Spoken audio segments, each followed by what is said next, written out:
आशा करता हूँ आप सब बहुत अच्छे होंगे। मेरा नाम है सिद्धांत अग्निहोत्री।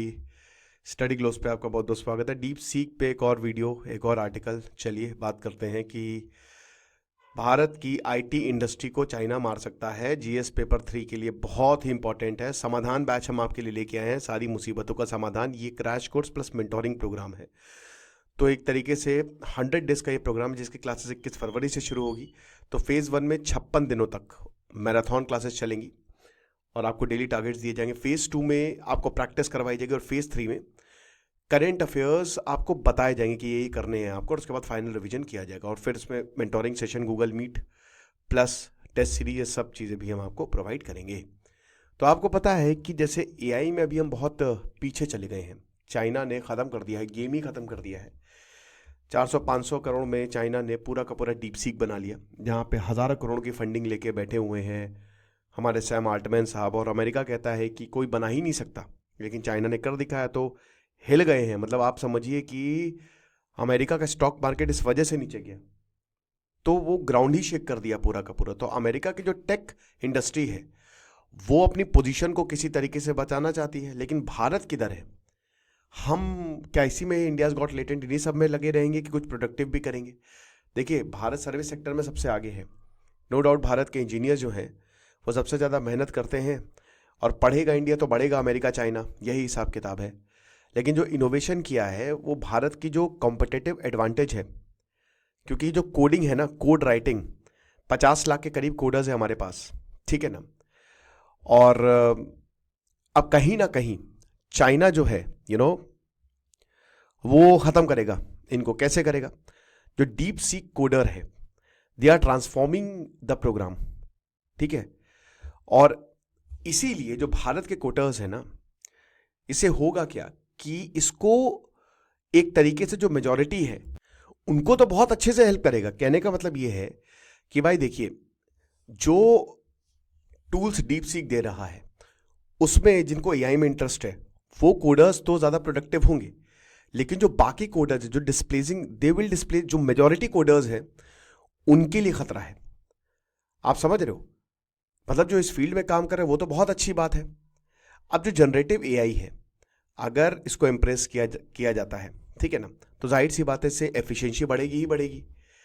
भारत के जो 25 लाख, हर साल 25 लाख, एक पूरी साइंस, टेक्नोलॉजी, इंजीनियरिंग, मैथमेटिक्स, इसकी सेना खड़ी हो जाती है। इसको मदद मिलेगी मिलेगी, लेकिन जो भारत का प्राइवेट सेक्टर है ना कहीं ये रिस्क पे तो है, क्योंकि इन्वेस्टमेंट इज अनसर्टेन, ठीक है ना।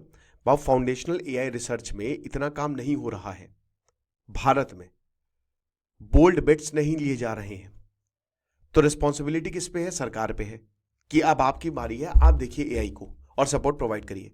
तो $1.2 बिलियन भले ही भारत के एआई मिशन में कमिट तो किए सरकार ने, लेकिन जो चाइना का एग्रेसिव स्ट्राइड है भाई, चाइना ने डीप सीक लाके ना पूरा गेम ही पलट डाला है। आप समझ रहे हो? चाइना का जो एआई टैलेंट है 47% है global top tier, total global top tier का वो 47% है। भारत का कितना है? मात्र 5%, मात्र 5। आप समझ रहे हो? तो कहां चाइना कहां भारत, बहुत आगे निकल चुका है, इसीलिए वहां पे डीप सीक बना। अब मल्टीनेशनल जैसे जीई एयरोस्पेस, वो अप्लाइड रिसर्च भारत में कर रहे हैं, ठीक है ना, नो डाउट। लेकिन फिर भी फंडामेंटल एआई रिसर्च के लिए इन्वायरमेंट ही नहीं है भाई। पैसे देने से क्या फायदा जब तक स्कूल नहीं बनाओगे, जब तक वो चीजें ही नहीं होगी तो पैसे देने से क्या फायदा है? आप समझ रहे हो मेरी बात? भारत के जो साइंटिस्ट हैं वो लैंग्वेज प्रोसेसिंग आर्किटेक्चर, ठीक है, वो डेवलप कर रहे हैं, और आज के एआई मॉडल्स जो है वो बिल्कुल अलग हैं। अब देखिए, ब्रेक थ्रू हुआ है, ऐसा नहीं है, लेकिन बाहर हुआ है, यहां नहीं, क्योंकि यहां पे अपॉर्चुनिटी है, ऐसा नहीं अपॉर्चुनिटी नहीं है, पर स्कोप थोड़ा सा कम दिख रहा है, और एक तरीके से मंशा भी थोड़ी कम दिख रही है। ये चीज है।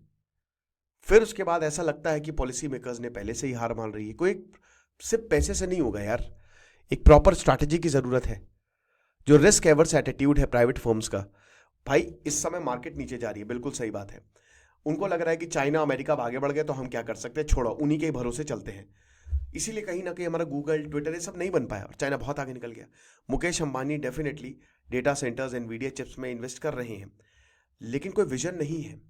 आप समझ रहे हो, जब तक फोकस्ड इन्वेस्टमेंट नहीं होगी फाउंडेशनल एआई मॉडल्स को बनाने में, काम नहीं होगा। सिर्फ पैसे इस रेस पे हम नहीं जीत सकते। और देखिए ये रेस ऐसी है, जनरेटिव एआई जो है वो बहुत तेजी से आगे बढ़ रहा है। आप समझ रहे हो, वो सब कुछ कर लेगा आगे जाके, कॉम्प्लेक्स प्रोग्रामिंग अकेले ही कर देगा, जॉब भी खतरे में है। भारत अगर ये रेस हारेगा तो हम दुनिया हार जाएंगे। भारत अगर अपनी फाउंडेशनल टेक्नोलॉजी पे काम नहीं करेगा तो हम क्या करेंगे, वही जो हम हमेशा करते हैं, बाहर से एआई टूल्स को मंगाएंगे, है ना। अभी भी हम क्या ही कर रहे हैं, बाहर से ही एआई टूल्स का यूज कर रहे हैं। बैंगलोर आईटी हब है, गुड़गांव भी आईटी हब हो गया है, पुणे भी आईटी हब है। क्या हम बना नहीं सकते शानदार डीप सीक से बढ़िया? पैसे तो आ ही रहे हैं, लेकिन वही बता रहे ना कि कहीं ना कहीं माइंडसेट या फिर फाउंडेशनल एआई पे उतना काम हो नहीं रहा है जितना होना चाहिए। तो बेंगलोर के जो सॉफ्टवेयर जॉइंट वो प्रॉफिट करेंगे एआई और डॉट, भाई जाहिर सी बात है। देखिए एआई जो है वो हेल्प करेगा, बहुत ज़्यादा हेल्प करेगा, सबको हेल्प करेगा। भारत क्या है, इंडिया जैसे, इंडिया रिलाय करता है। अब गूगल आ गया तो क्या ही करना गूगल दूसरा बना के, या फेसबुक आ गया तो क्या हम बना के करेंगे, ऑलरेडी है फेसबुक ना। ये हमारे लिए लेने के देने, हम अमेरिका के ऊपर डिपेंडेंट नहीं हो सकते। अब हम यहाँ पे किसके ऊपर डिपेंडेंट होंगे, चाइना के ऊपर डिपेंडेंट होंगे, अमेरिका के ऊपर डिपेंडेंट होंगे, यही तो होगा ना। बैंगलोर को बहुत प्रॉफिट होगा, आईटी जितने भी आईटी हब्स उनको बहुत प्रॉफिट होगा, ठीक है। ग्लोबल फर्म्स के लिए डिजिटल असिस्टेंट्स आ जाएंगे, लेकिन एग्जिस्टेंशियल थ्रेट जो एआई दे रहा है आपको, उसका क्या करेंगे? आप अपना पूरा बिजनेस ही आउटसोर्स कर दोगे तो आपका बिजनेस ही बाहर खत्म ही हो सकता है एक तरीके से। तो भारत और चाइना के बीच में जो गैप है अब ये बहुत ही बड़ा होता जा रहा है, और ऐसा लग रहा है कि अब भारत शायद चाइना को नहीं बीट कर सकता या पकड़ ही नहीं सकता, रेस में बहुत आगे निकल चुका है ना। ये चीज है, भारत अपने इंफ्रास्ट्रक्चर पे काम कर रहा है, लेकिन चाइना अपनी टेक्नोलॉजी पे काम कर रहा है ना। वो इन्वेस्ट, उसके लिए सब पुरानी बात हो चुकी है, और बहुत जल्दी चाइना, कमाल है भाई इनका जो भी है, मतलब बहुत ही जबरदस्त तरीके से काम करते हैं। इलेक्ट्रिक व्हीकल्स को भी ये लीड कर रहे हैं, हाई स्पीड ट्रेन को भी लीड कर रहे हैं, और जनरेटिव एआई में भी आ गए। और अगर भारत बोल्ड एक्शन नहीं लेता है तो फिर हम पीछे छूट जाएंगे, और फिर रोने का नहीं। अभी देखा हमने कि चाइना ने सूरज की ऊर्जा, मतलब लंबे जो फ्यूजन पे काम हो रहा है वो चाइना ने हासिल कर ली, है ना। क्या चाहिए, सरकार सपोर्ट करे, सरकार सपोर्ट करे, और सरकार उन लोगों को लेके आए जो एआई एक्सपर्ट है।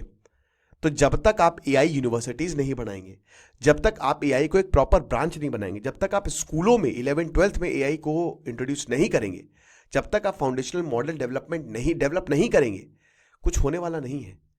बेसिक तो सिखाइए। भारत में यही तो दिक्कत है, कुंभ महाकुंभ ऑर्गेनाइज कर दिया, बहुत बढ़िया तरीके से ऑर्गेनाइज कर दिया, लेकिन उसके बाद क्या, महाकुंभ में प्रॉपर ट्रेनिंग ही नहीं थी यहाँ पे लोगों को।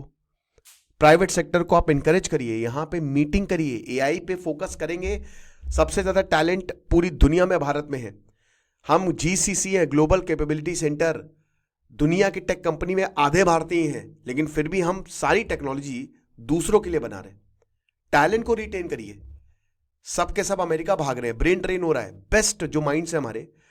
और भाई देखिए इसमें कोई गलत बात नहीं, वो क्यों, आप मुझे एक बात बताओ, वो क्यों अमेरिका ना जाए? अमेरिका में वो टैक्स देते हैं, उनको प्रॉपर सर्विस मिलती है।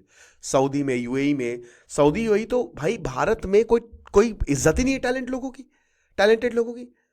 सऊदी यूएई में तो बोलता है कि भैया आप हमसे सारे पैसे ले लो, तुम बस यहाँ पे आ जाओ। भारत में क्या, कोई टैलेंट नहीं है, कोई इज्जत नहीं है, मतलब कोई इज्जत नहीं भारत में टैलेंटेड लोगों की, सरकार कोई इज्जत नहीं करती है। छोटी सी छोटी चीज अगर कोई करवाने जाए, जो यही मिडिल क्लास है भाई, यही तो इंजीनियर्स कौन होते हैं, यही है मिडिल क्लास। छोटी से छोटी चीज अगर करवाने जाएंगे रिश्वत लगेगी, ये तो है। तो जब तक आप इन लोगों को नहीं रोकोगे, क्योंकि भारत में कुछ ऐसी सुविधाएं है नहीं फिलहाल, इसीलिए बाहर जाते हैं वो, आप सुविधा तो वो रहेंगे यहाँ पे, तो ये करना पड़ेगा भारत को। और लोकल नीड्स अगेन, कि डोमेस्टिक प्रायोरिटीज क्या है ना। तो भारत के पॉलिसी मेकर्स को अब इस डिफीटिस्ट एटीट्यूड को बदलना पड़ेगा, और एआई को एक अपॉर्चुनिटी की तरह यूज करना पड़ेगा। आप समझ रहे हो, deep seek cost effective innovation को रीडिफाइन कर रहा है, ठीक है ना। जेन एआई जो है वो एजीआई में आ रहा है, स्टेक्स बहुत हाई हैं, ग्लोबल एआई की फ्लाइट उड़ चुकी है, और भारत घुस नहीं पाया है, बोर्डिंग गेट भारत के बंद होते दिख रहे हैं। तो अगर भारत ने इसको जीत लिया तो अच्छी बात है, वरना लेने के देने पड़ जाएंगे। खुश रहिए, पढ़ते रहिए। दिस इज सिद्धांत अग्निहोत्री साइनिंग ऑफ। समाधान बैच को जरूर ज्वाइन करें। Thank you so much.